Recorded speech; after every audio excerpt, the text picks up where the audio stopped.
This series contains adult language and descriptions of graphic violence. Listener discretion is advised.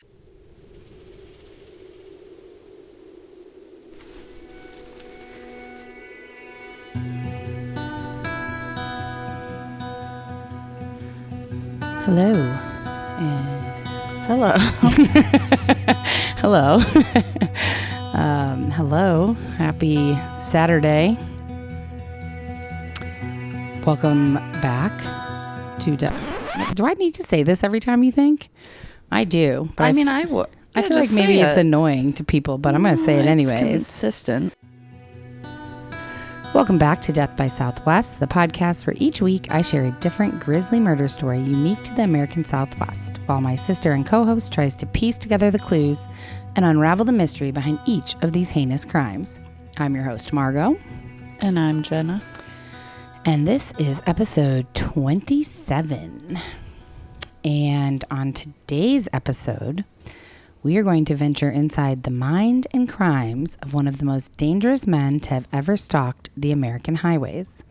A long-haul truck driver who preyed on vulnerable people, hitchhikers and runaways, teenage girls and sex workers, and seemed to always remain several steps ahead of the police. This is the story of Robert Ben Rhoades, a.k.a. the truck stop killer. Dun, dun, dun. This one feels maybe in like format, or there's some elements to this that remind me of the toy box killer, especially like the toy box killer, the truck stop killer, you know. Did you just name him the truck stop killer? No, okay. He's like, that's like his well-known name. But you know, we talked about truck stops recently. We have some very wonderful listeners who happen to also be truck drivers. Well, and this is similar from just that whatever I know so far, in that this episode seemingly we go into it knowing who the murderer is. Right, exactly. Yeah.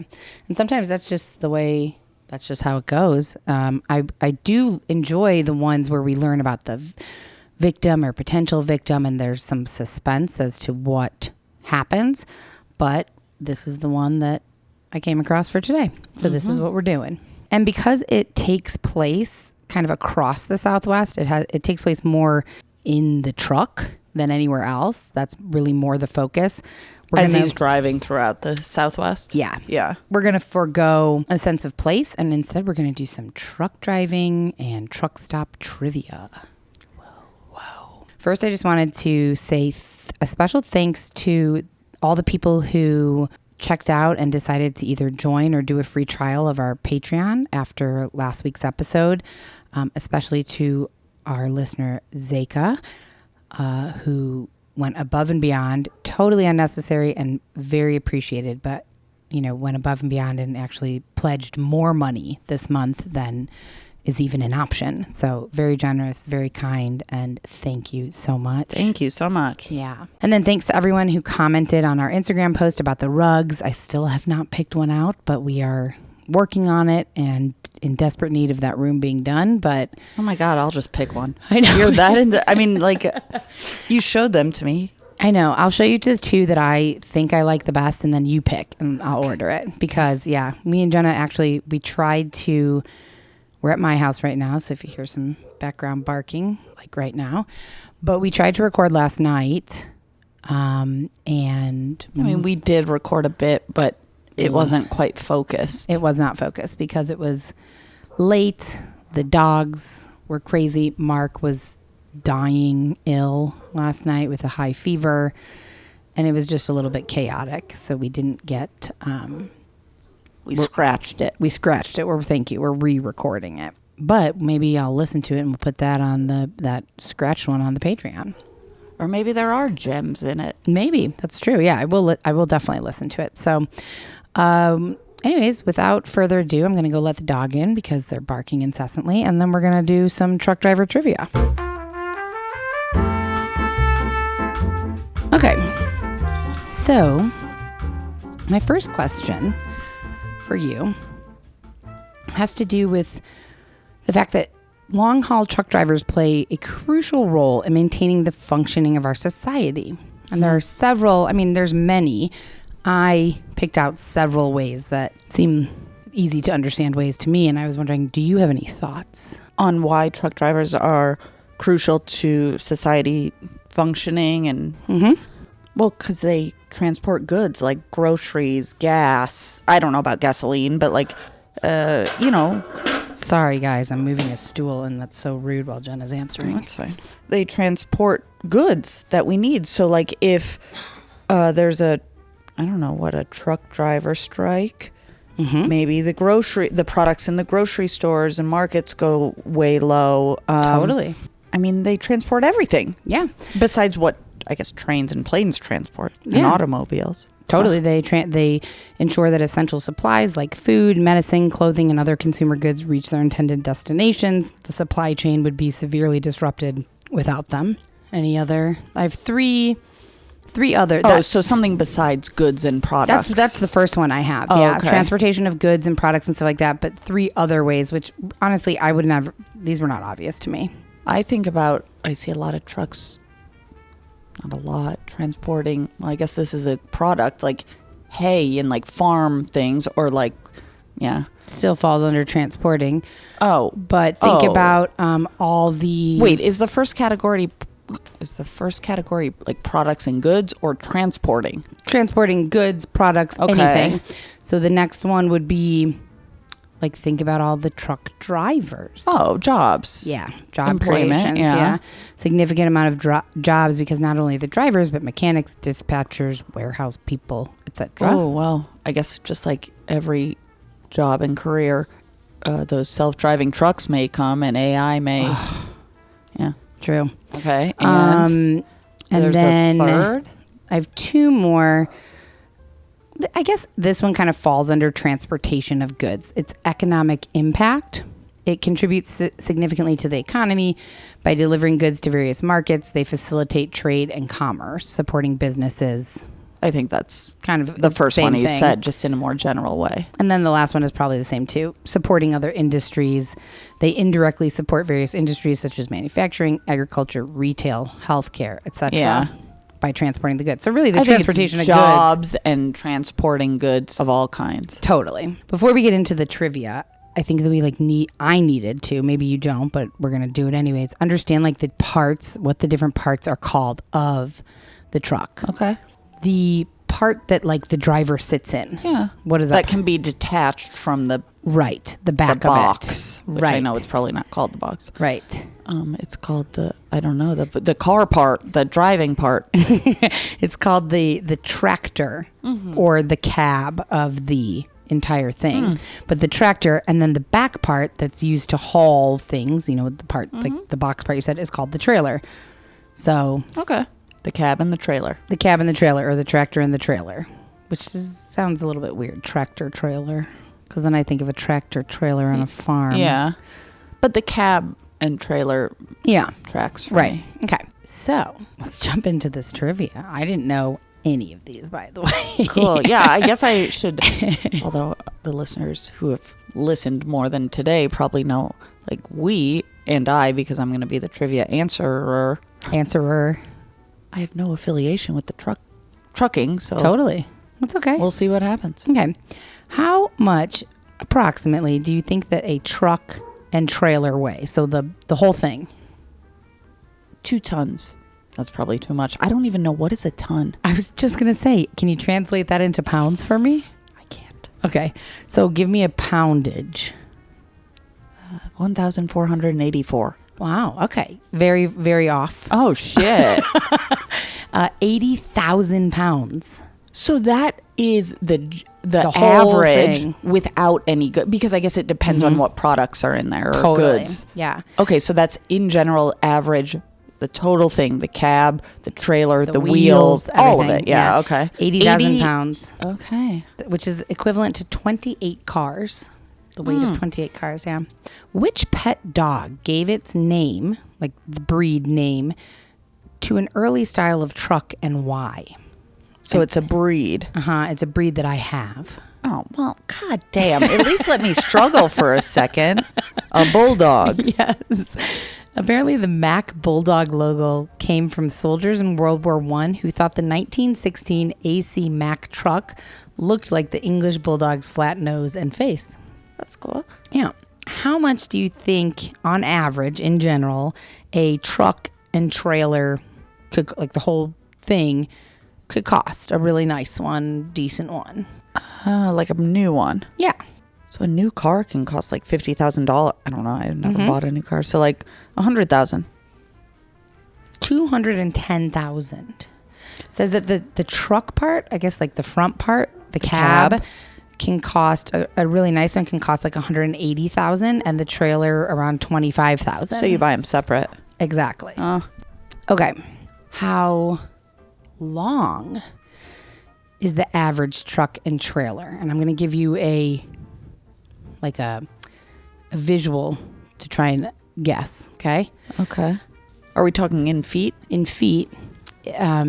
The average truck and trailer is about as long as 225 hot dogs placed end to end. So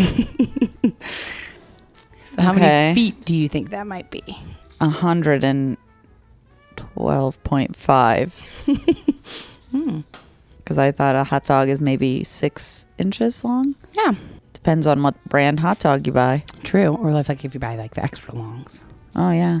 Okay, so what is it? 75 feet. So you weren't that far, actually. Oh, okay, 75 feet. What does the abbreviation CDL stand for? They get a something driver's license. Not a cab driver's license. I don't know if that's what it is. Does it not driver's license? It is driver's license. Okay, don't tell me. A commerce. Kind of close. The beginning starts the same. A commuter.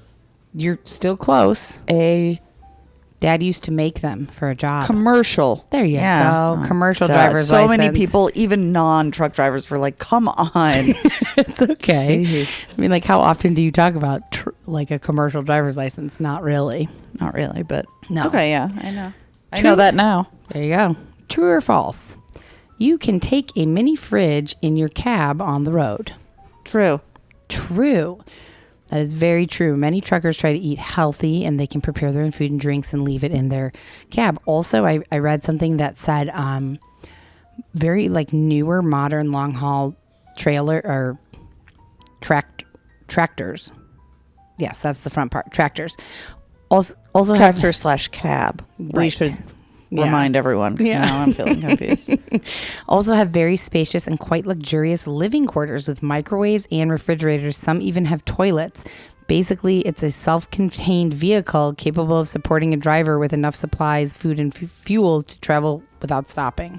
Well, once I was in Phoenix for some work thing or something and staying at a hotel, or actually it's when I think where you dropped me off after we were in California, and there was a truck without the trailer part, but just the cab, and it was parked like in the way back of that hotel parking lot.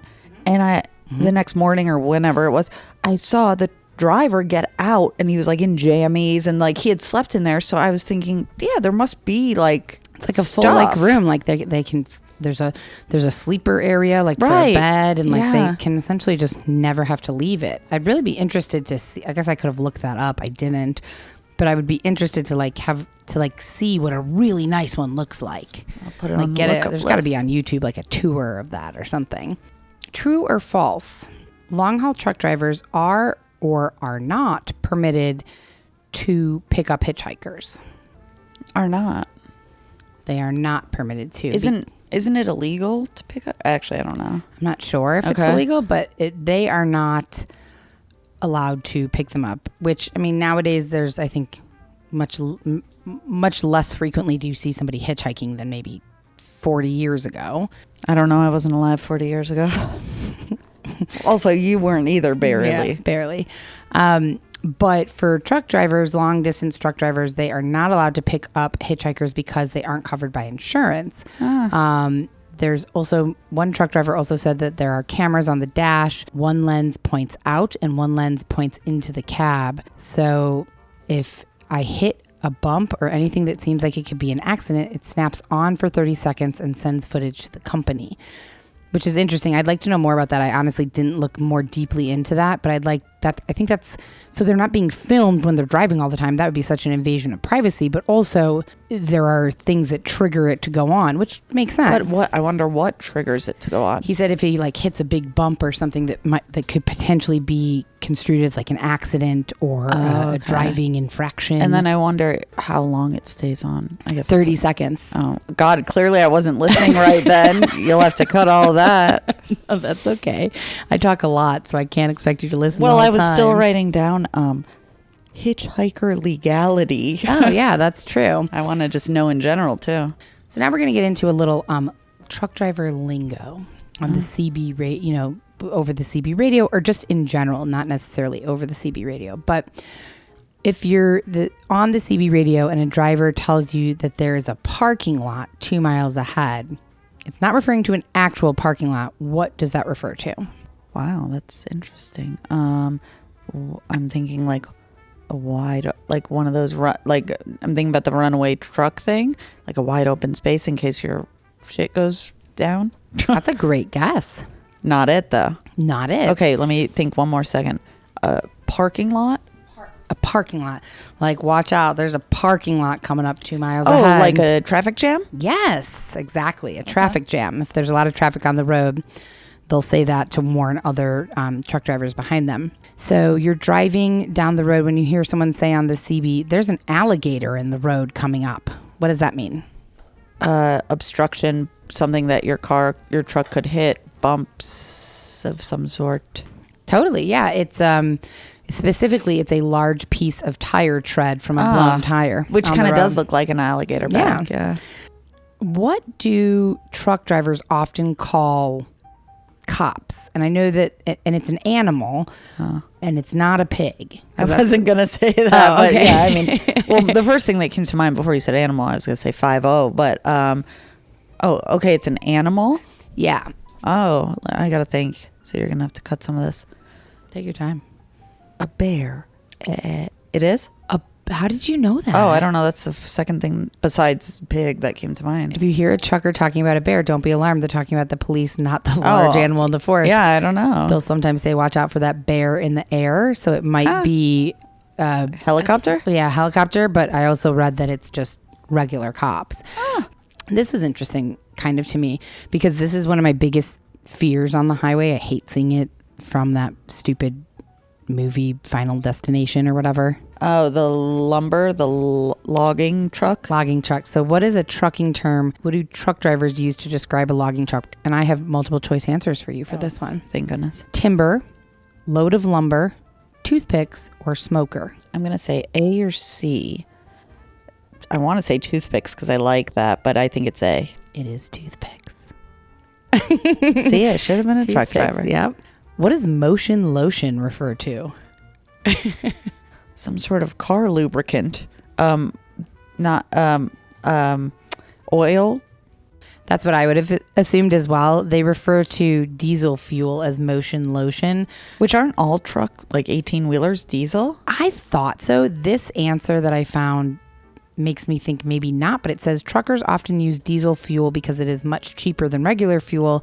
This type of fuel is also perfect for the purpose of hauling large loads. I thought all trucks were diesel, but I could be wrong. Also, maybe they used to be, and also like all cars used to be gasoline, and now things are shifting. Maybe that's a part of it. As we were just both talking about, do all trucks run on diesel? This is like the perfect example of some listeners, I think, listen to this and are like, why the fuck didn't you look that up before you did this? Well, because like you said, you can only look so much up. And it opens up for discussion. Like if I was able to say, yes, for sure they do, then like end of conversation. Well, yeah, I'd have no lookup list for us to do if you knew all the answers. Exactly.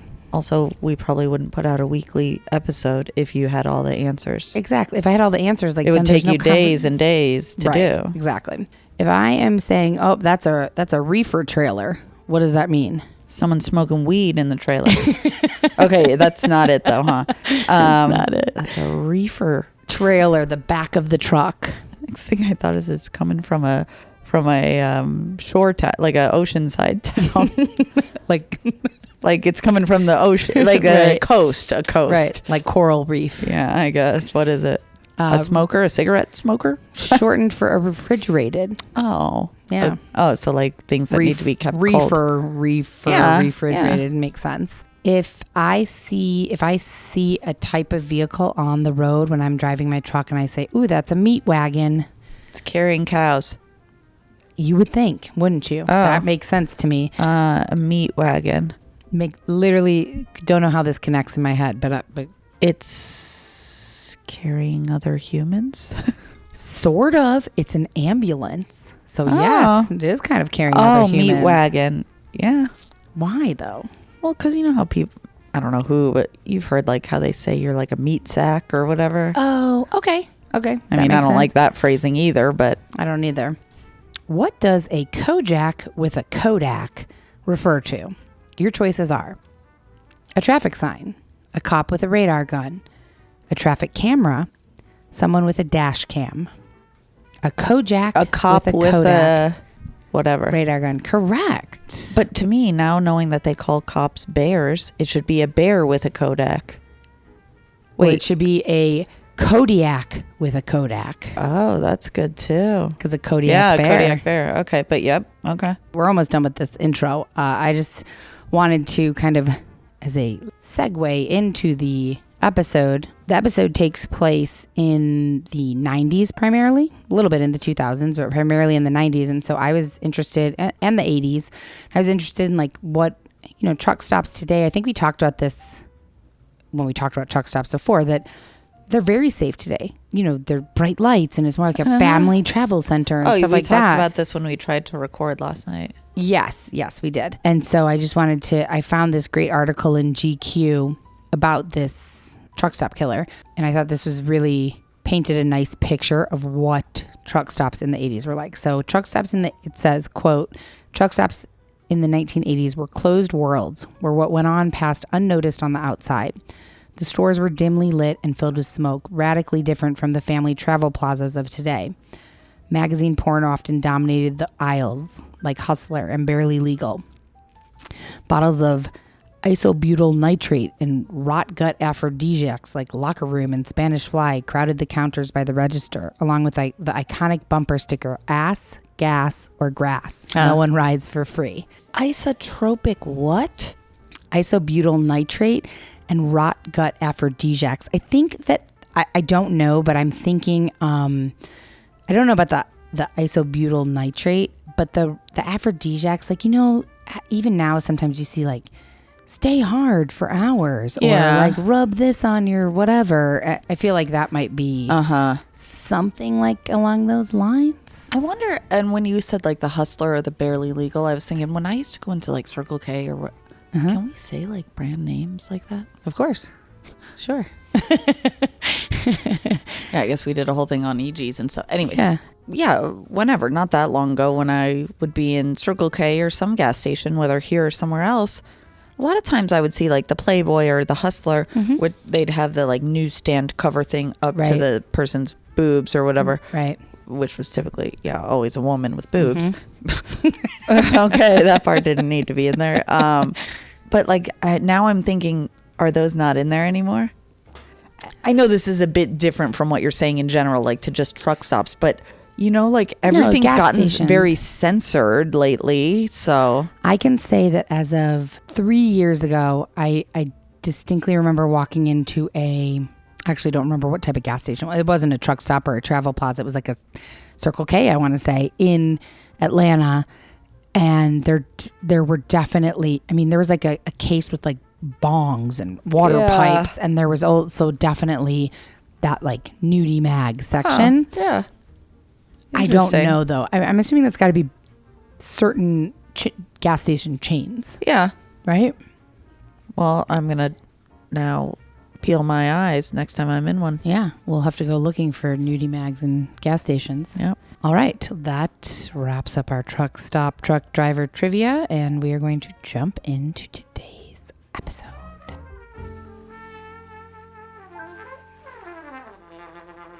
And now we're going to move into the story about Robert Ben Rhoades, a.k.a. the truck stop killer. So between 1975 and 1990, Robert Ben Rhoades, a.k.a. the truck stop killer, may have killed as many as 50 victims, which kind of leads to the question, or at least in my mind, and I think based on my research and a lot of people's minds, led to the question, is long haul truck driving the perfect career for a killer?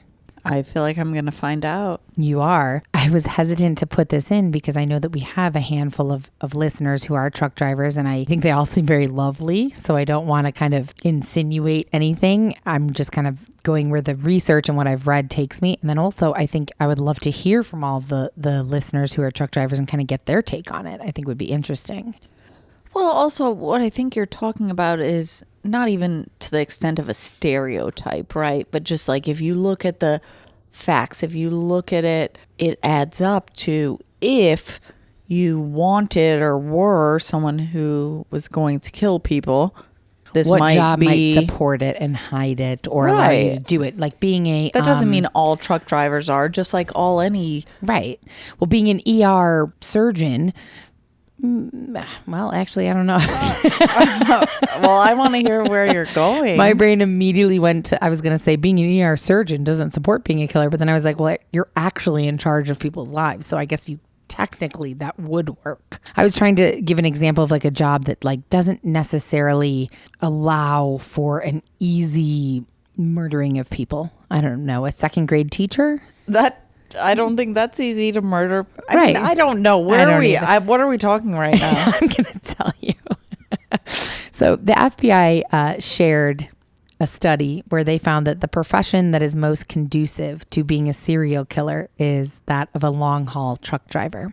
And they said, quote, if there is such a thing as an ideal profession for a serial killer, it very well might be a long haul truck driver. And this was part of research that they did for something called the Highway Serial Killings Initiative. This initiative, it was in 2009. They identified a pattern of women's bodies being dumped along major highways. Mm-hmm. They did note that most of the female victims in these cases were transients living high risk lifestyles, often prostitutes, addicts, picked up at truck stops. But that still does not account for why they were murdered.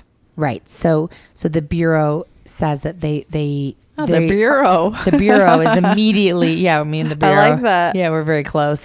They're immediately, of course, picked up at truck stops, dumped along highways. So their first people they're looking at is truck drivers as suspects. And they've realized through this that there's a lot of challenges when you're looking at truck drivers as suspects, which in turn made the Bureau be like, this would be easy to get away with because it's hard to pin it on a truck driver because... Yeah, okay. I was going to say, why? Because the mobile nature of these suspects, truck drivers, the unsafe lifestyles of the victims who are hanging out at truck stops looking to make money through sex work, etc., and the significant distances in multiple jurisdictions that are involved, plus lack of witnesses or forensic evidence makes these tough cases to solve. So like no one looking, not that I have like that many people that would look for me, but like individuals who are kind of transients or sex workers who don't have like a home base. Right.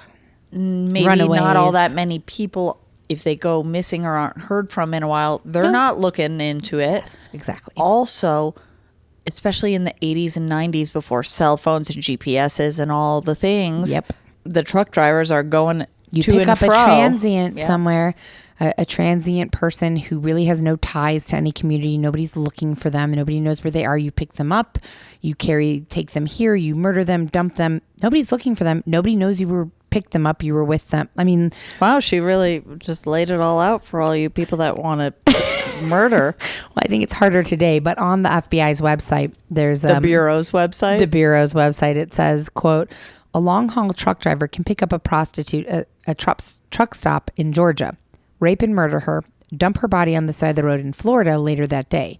The victim has no connection to the area where she was found. There's potentially no forensic evidence to collect because the crime was committed hundreds of miles away. And by the time that her body is found, the truck driver is also hundreds of miles away in a different jurisdiction. So this was a road that I went down in this research, and I don't know exactly where it fits into the episode. So I thought I'm going to put it at the top of the episode. Let's see how it goes. It's something to get your brain thinking as we dive into this episode. And I would be very interested to know, hearing this, How do our listeners who are truck drivers, who are also, I'm assuming, not serial killers, feel about this? Well, we'll never know if they're good serial killers. But that's not a good thing to say, but you know what I mean. No one's admitting if they are. So let's learn about this truck stop killer, Robert Ben Rhoades. He was born in November 1945 in Council Bluffs, Iowa, raised mostly by his mother. His father was in the military for the beginning part of his life, spent a lot of time overseas. He lacked a dad's presence. He did, but he longed for it. And when his dad was home, he was kind of brutal and violent. They had a conflicted relationship. So when his dad was away, I think Robert, from what I understand, was really missing him and kind of idealizing that father figure. Like, I really want my dad here and I want him to be home. And then when he did come home for visits, and then once he left the military, it was much different than Robert had kind of pictured it in his head. Isn't that can be true to some extent. I'm not saying like awfulness to like, oh, I miss and love them and they're amazing. But like relationships and stuff, I think you can... Distance makes the heart grow fonder, whether it should or not. Yeah, absolutely. That's spot on for this. In Robert's younger years when his dad was away, he did fairly well in school. He seemed to be a mostly happy-ish kid. Played football, did a little wrestling. I think he was in glee club and choir. And then as he got older, when his dad was around more and was a more violent presence in his life, he got into a bit more trouble. In high school, he was arrested for tampering with a vehicle and then again arrested for several times for fighting in public. And his relationship with his father really turned sour around 1964. Robert was about 16. His father was home, I believe working as a firefighter, when he was convicted for sexually assaulting a 12-year-old girl. His father was, which for Robert, from what I read, it was like his dad was this army vet. Oh, that's what brought him down from the pedestal? Yeah, and he was this kind of really well-respected, I don't want to say hero, but hero-like member of the community where they were. And then it really took him from this wonderful person in a lot of people's eyes, including Robert's, although they had a difficult relationship at this point. But then this just, it crushed it. And how old was Robert at the time? 16. Oh, so he was old enough to be cognizant and understand how bad this was. Yeah, he was. And I watched a few videos about this where the therapist, I believe, talks about how it helps you understand that he grew up with watching a father who just seemed to view women as there for his needs. Showing me that his relationships, if you'd call them that, with women, they weren't based on mutuality or respect or love or affection. They were simply a way of him getting what he wanted. It's the behavior that was modeled. Yes, exactly. Thank you. The next thing that was kind of modeled for Robert came from how his dad reacted to this conviction. Getting arrested, trial, conviction, it all takes a while. He was initially arrested or accused of this when Robert was 16. And then when Robert was 18, before I think he actually started serving his prison sentence, he killed himself. He knew what was about to, where he was headed. Right. So he took back control. Yes. Exactly. I don't know if that's what he did, but my first thought was like, he could no longer be on the defensive. He was proven guilty. Right. So now he could do the one maybe thing that he could control was his life. Yeah. And so that's exactly what was modeled for him early in life. No matter what happens, you always maintain control. Robert finished high school. He joined the Marines in 1968. So he was about 22, 23 during the Vietnam War. Never saw combat, and although I don't know the real details, I do know that he was discharged from the military not long after joining for robbery. There's a question mark there for me. I'd like to know more about it. Once he got out of the military and came back to Council Bluffs, Iowa, he attempted to go to college for a while, ended up dropping out. He tried several times to join the police force, never ended up being able to. He failed multiple times. Continued to work numerous kind of menial jobs, never really found anything that fit to what he was looking for.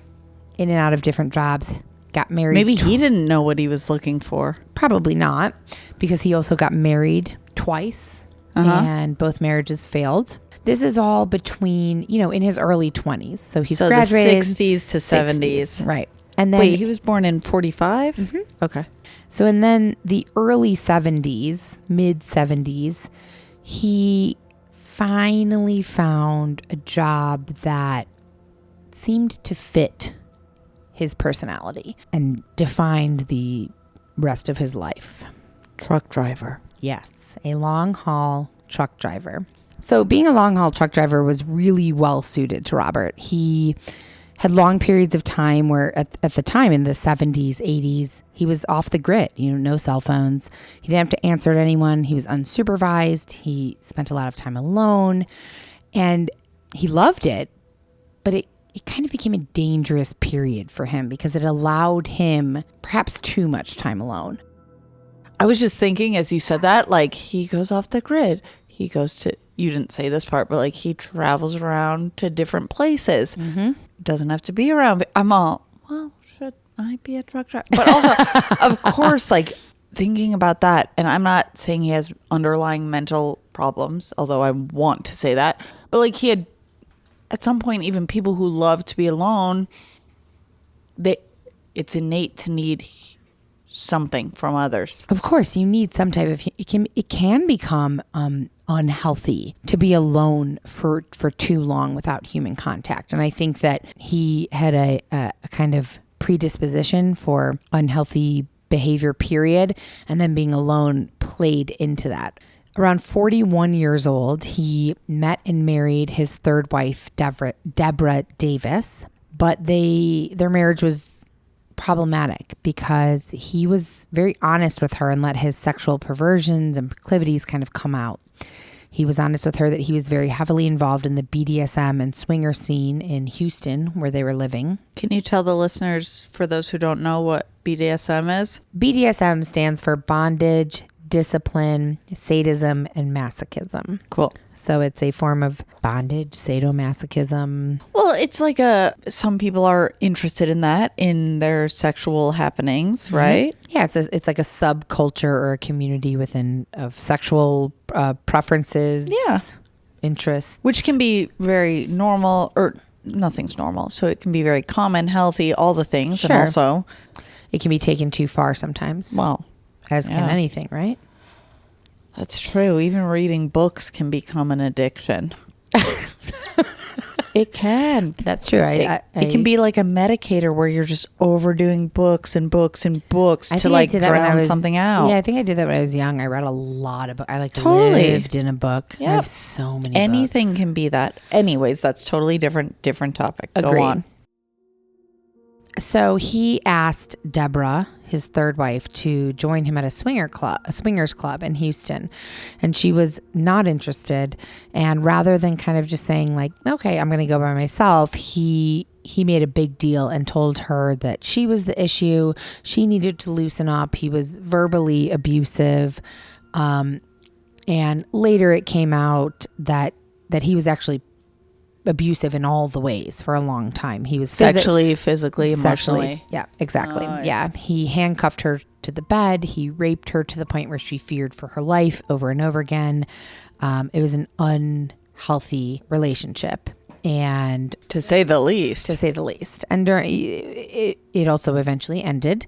But during this time, his aggressive and kind of perverse sexual appetite really ramped up, and especially because he was on the road so much. So he was away from her a lot, and that granted him the unique opportunity to kind of explore these fantasies and fetishes with strangers that he'd meet along his travels. Some who were absolutely willing participants and some who were less willing. I think that's not important, but an interesting thing to say, because at times it sounds like he engaged with individuals that were like, okay, yeah, let's do whatever they did.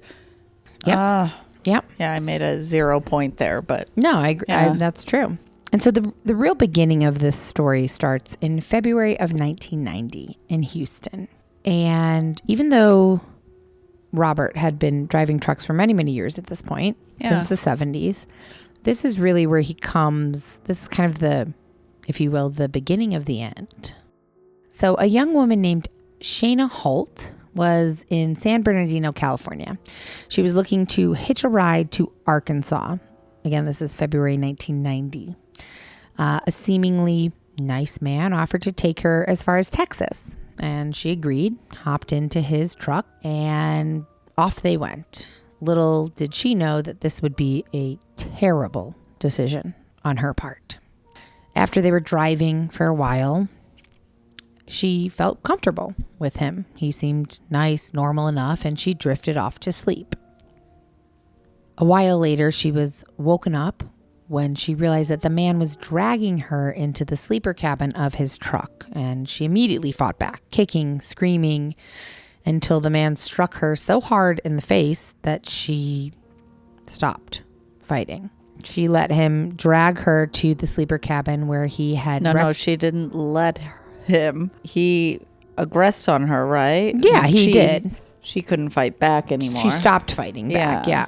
And he chained her up to anchors that he had retrofitted in his sleeper cabin. So instead, he had, hooks on the walls where he could attach her and a bar up above. And this is where she remained, chained up for weeks, as this man drove and then raped and tortured her, using her as his own personal sex toy.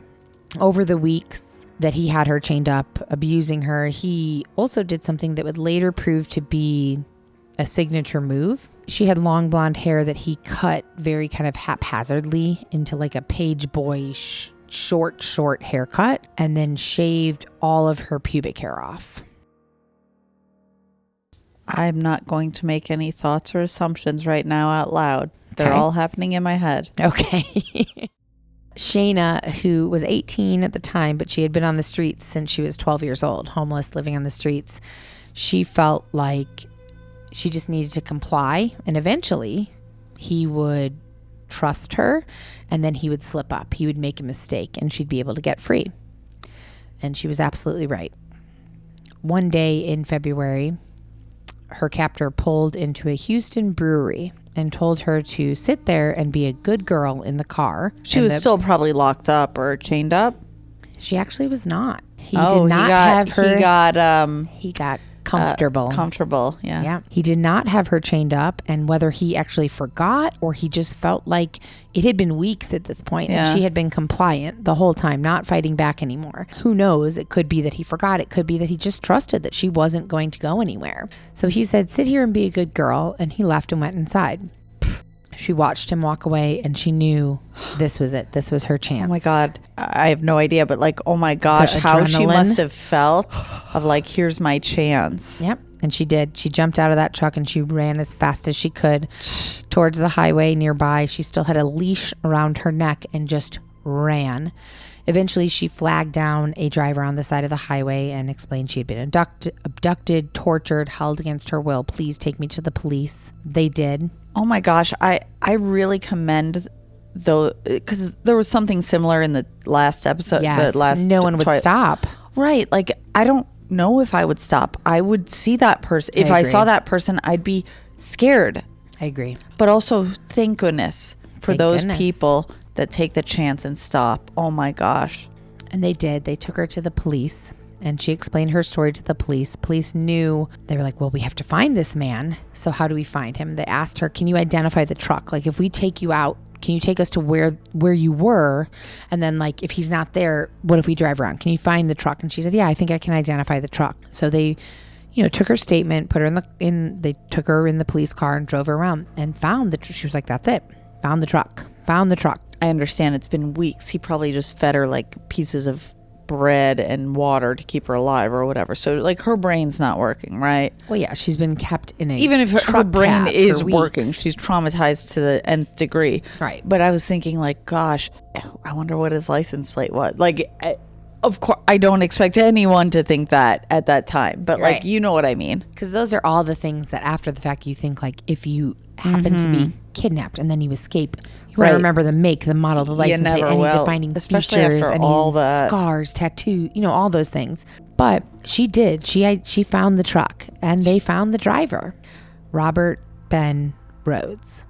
And when police brought Rhoades over to Shayna to identify him face to face, she clammed up, looked at the ground, and said, "No, I'm sorry, that's not him." She was terrified, I bet. She was terrified. And police had no, other choice but to let him go. Of course, they were, "Are you sure? Are you sure? Take a good look. This Even is the truck." even if they felt that they knew that they can't, They couldn't. right? They can't couldn't. go off of a feeling, even probably let alone just a word, but that could have brought him in for more questioning, which could have led to things. But they couldn't. So they let him go. And later that day, before she left police, she said, I was too afraid to identify him. He might come after me. And she also said, "Furthermore, I don't see any good in filing charges. It's my word against his. There's no actual evidence. So if there was evidence, I would file charges against him, but there isn't. So what's the point?" I cannot imagine. Also, she's free. That's the most important thing to her in these moments.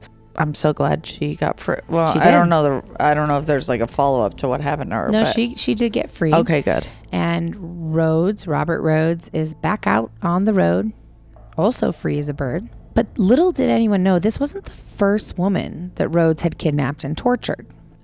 Much later on in 2012, a woman named Vanessa Veselka came forward and shared a story that happened in 1985, 5 years before Robert Rhoades kidnapped Shayna Holt, who we just learned about. These are direct quotes from Vanessa. Vanessa, at the time, her and her much older boyfriend had run away from, I believe, New York. They were just kind of out hitchhiking. After a while, she ended up ditching her boyfriend. She was out on her own and hitching at truck stops. And so this was when she first got picked up by Robert Rhoades. She says, quote, "He wore a cotton button down with the sleeves rolled neatly up over his biceps, and he had the cleanest cab I ever saw. He must have seemed okay, or I wouldn't have gotten in the truck with him. Once out on the road, though, he changed. He stopped responding to my questions. His entire bearing shifted. He grew taller in his seat, and his face muscles relaxed into something both arrogant and blank. Then he started talking about a dead girl in a dumpster and asked me if I'd ever heard of the Laughing Death Society. He said, 'We laugh at death.' Later, he pulled the truck onto the shoulder of the road surrounded by woods. He took out a hunting knife and told me to get into the back of the cab. I began talking. I said I wouldn't go to the cops if nothing happened to me, but it was his choice. He looked at me and I went completely still. He wasn't nervous. He wasn't angry. He wasn't even excited. He was grave and methodical, as if preparing to dress a deer. There was going to be no more talking. In my body, I knew it was over. He turned to me and said one word: run." You don't want to miss what happens next in today's murder story, so don't go anywhere. We'll be right back after a short message from our sponsors.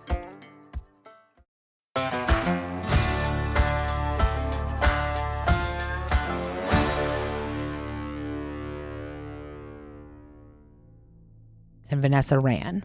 She fled out of the truck, ran through the woods, and says that she crouched on twigs and breathed into her shirt to muffle the sound and stayed there for a very long time. She doesn't know how long, until she saw the truck pull back out onto the interstate when it was dark. She was in shock and walked back out to the road and started hitchhiking again. Well, what else can she do? Right. What was her other option? She never told, and she didn't go to the police. She never told anyone until 2012. And at the time of Shayna Holt's kidnapping in 1990, nobody knew about this. Nobody knew anything about Vanessa. Nobody knew anything about really Rhoades, because Shayna at the time said, no, he didn't do it. So nobody knew that this man was a dangerous sexual predator and killer that had been traveling the country, acting out on every single sinister urge that he had for who knows how long. But also, Robert himself didn't know that this was all about to change. So 2 months after Shayna, got away in February of 1990. This is in April 1st, 1990 in Casa Grande, Arizona. A state trooper of the Arizona Highway Patrol Division, Michael Miller, saw a tractor trailer on the shoulder of the highway. He approached the vehicle to see if the driver needed any assistance. And as he got closer, he heard screams coming from inside.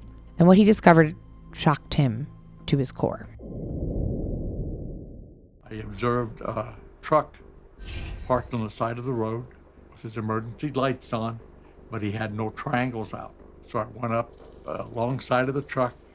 So I pulled behind the truck, had my lights activated to go up and check on the driver of the truck and see what his situation was. I saw some lights in the back of in the sleeper berth and peered in the window of the driver's side of the truck. And I shone my flashlight in. I heard a woman started screaming. And what I saw was a woman that looked like she had a horse bit in her mouth. The driver came sliding out of the sleeper berth and then came on down to the pavement and put his hands up against the side of the truck. And he said, "That's okay, officer, everything's fine. We are consenting adults." And I still heard screaming coming from inside the truck. And he said, "I've got a gun in my rear pocket." And I patted him down, felt it, took it out, put it in my pocket, and then handcuffed him, took him back to my patrol car. I think he was probably thinking, how am I going to get out of this one? What do I do now? Horse bit? Yeah. What is that? I mean, I feel like I can picture it, but I don't know exactly what it is. Yeah. I mean, I'm not sure if I think it's in Western as well. I know it's in English, but the horse bridle goes over the horse's face and it attached to the reins. And so the bit is like it's like a straight metal bar that goes in and over the horse's tongue. God, it's been a long time since I rode. But basically, it allows you it's attached to the rein. So if you pull to the left, it's kind of like if you're trying to drive a vehicle of a horse. Exactly. Oh, wow. Yeah. Okay. And so that was in her mouth. So wait, but that was a weird end of the clip because he got what's-his-face in his car. He took his gun. Yep. Did he check on the woman? So once he got Robert, this is Robert Rhoades, in the back of his patrol car, handcuffed, he went back to the truck cab, got a blanket, covered the woman up, told her, "Don't worry, you're safe. More police are coming. You're going to be okay. You're not going to be harmed anymore." He said, "Just wait here until backup comes. I'm going to go check on the man." And so he went back to his patrol car to check on Robert. And in those short few minutes that police officer Miller was up at the truck, Robert had somehow gotten his hands that were cuffed behind his back. He had gotten them in front of him, had gotten a key out of his pocket, and was almost getting his cuffs off. Luckily, the police officer got there before that happened. He was immediately recuffed behind his back, taken to the Casa Grande Police Department. They questioned him, obviously, curious to learn more about this man who his address was in Houston. So he lived over 1,000 miles away. And while several police officers were questioning him, they also contacted the FBI in Houston. The Bureau. I'm still wondering about the woman. He put her in a blanket and said, Officer Miller said, "We'll be back. More cops are coming." And he went back to the police car. Robert was kind of coming out of his cuffs almost. Thankfully, he caught him, got him to the police station. Right. I want to know what happened to the woman. Will you get there? I sure will. Okay. Yes. So while they're questioning Robert at Casa Grande Police Department, they also brought the woman back. Okay. So she's also in another room waiting to get questioned. While they're questioning Robert, they contacted the Bureau in Houston, Robert's hometown, Agent Bob Lee. And they said, "Can you pull some information from this guy lives in Houston. We've just arrested him. We need to know more." Anything you can find. Right. Also, they had the young woman, and she was about to be interviewed by Detective Rick Barnhart. In this interview, she identified herself as Lisa Pennell, I'm not sure how to pronounce it. She detailed that she met Robert just north of Phoenix at a place called Rip Griffin's Truck Stop. He was very polite, and he offered her a ride. And she got in the truck, and as they were driving, the day wore on. She felt more comfortable, and she fell asleep in the cab of his truck. She never even noticed that he stopped the truck and pushed her back into the sleeper cabin. And before she could kind of come to and defend herself, he had already shackled her to the restraints that he had in the sleeper cabin and had taken her as his next victim. 2 women now, you've said he was likable or personable, nice enough, and they felt trusting to some extent of him, and they just kind of put her off to sleep, which maybe they did, period. Makes sense. I mean, but also, like, my mind immediately went to, why are all these women falling asleep? Wow. But I get it. I'd imagine because they're transients, they're out it's on a the tough road. life. They don't have a home. They don't have a bed to go to sleep in. They're exhausted. So she explained to the detective that once he had her chained up, he had pulled the truck over. He took out a briefcase and had multiple different tools and implements to torture her with in this briefcase. Whenever the mood struck him, he would pull over, crawl back into the sleeper cabin, and torture her. He whipped her with various devices. He punctured her nipples and her other private parts with various sharp objects and pins, needles. She denied being raped, but she did say that Rhoades got a lot of sexual gratification from just torturing her, puncturing her, whipping her. And when he was driving and she was just laying there chained up, he would talk to her constantly. He told her he was so proud of his CB handle, which was whips and chains, and told her that he had been doing this to women for the last 15 years across the whole country. The CB handle is the CB radio. Yeah, his nickname. Wow, isn't that interesting? CB handle came before an Instagram handle. That's true. When Detective Barnhart began reviewing evidence that they recovered from the truck, he found the briefcase and went through it. And he said, quote, he took good care of the contents of that briefcase. There were alligator clips, leashes, handcuffs, whips, pins, and dildos. It was very well cared for. Everything was placed neatly and organized. Looking at this briefcase, I knew that I had a serial rapist on my hands. And more than that, I suspected that I might also have a killer. So the only kind of kink to this story was that Lisa told police, in addition to all these things that proved to be true, she also said when they asked what she was doing and where she was going, she said she was on her way to see the president. Of the United States? Yes. And so police then thought, well, does she really have a strong grip on reality? Oh, they discounted. Initially. Okay. However, they interviewed her multiple times and her story never changed. She told police that she bit Robert on his shoulder. And there was a mark. And they checked. And there was a bite mark exactly where she said that it was. So they believed her. They believed her. And everything else that she said, the briefcase, the cab that she said was like modified, instead of making it like a homey sleeper cabin like most truck drivers do, it became kind of a torture chamber for him. He had these hooks and places where chains could be and various torture accoutrements in this sleeper cabin. So he was arrested and it never went to trial because he agreed to plead guilty for a reduced sentence. So in December of 1990, he was sentenced to 6 years for kidnapping and sexual assault.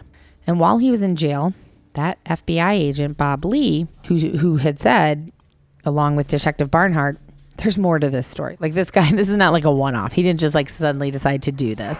So it's clearly not his first time. And the detective and the FBI agent were like, we need to learn more about this guy. So they dug into his history and discovered that he was a suspect in a previous kidnapping case in Houston. Shayna never went anywhere. But there was still record of that. And Agent Lee's gut told him that there's no way these are the only 2 crimes that this man has committed. So he thought, I'm going to search his apartment. He's in jail. There's got to be more information. He spoke to the apartment manager who told the agent, I saw in the papers he was arrested and went to jail. So I let myself in his apartment and I looked around. And the agent said, well, what'd you find? She said, I found a lot of women's clothing, a lot of chains, handcuffs. Oh. A white towel that has a really weird amount of blood on it. And then various like racks on the wall where you can chain things to. And so in Agent Lee's mind, this added up to a serious sexual sadist and predator. So he made his way into the apartment, began his own search. And he found all of the things that this apartment manager mentioned, as well as lots of various photographs of different women. But there was a lot of photographs, a big stack of photographs of one girl in particular in various positions and states of undress, often chained up. And looking at these photographs, he was like, this girl has been held captive for a while, because in some of the photographs, she had very new, fresh, prominent bruising on her body. And then in other photographs, the bruises were fading and shifting. So he could kind of go through and be like, oh, she was not with him for a moment. She was there for a while. Oh. So based on this and just all the evidence they found in the apartment, they were confident that he had harmed multiple other women and very likely even killed some women. They had the evidence, but they didn't have the women. So they couldn't like connect it. But they all, the FBI, the police, they all kind of collectively felt like, okay, we are just scratching the surface on something that is very likely going to be a long investigation.